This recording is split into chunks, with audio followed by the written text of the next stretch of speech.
योगा विद्मी के अगले क्रम में श्री कपिल मुनि योग एवं ध्यान साधना केंद्र पलहरी बाराबंकी की ओर से संचालित इस प्रातःकालीन सत्र में आज का अगला अभ्यास है पादहस्त आसन। कम टू स्थिति।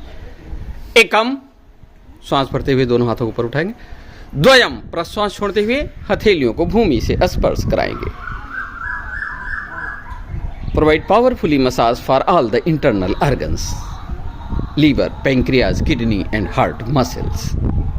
Maintain the flexibility of spine. Increase length, counteracts on obesity. त्रीणि चत्वारि।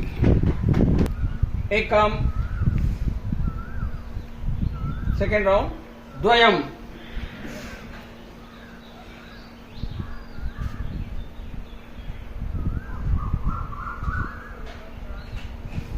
त्रीणि चत्वारि। Very nice.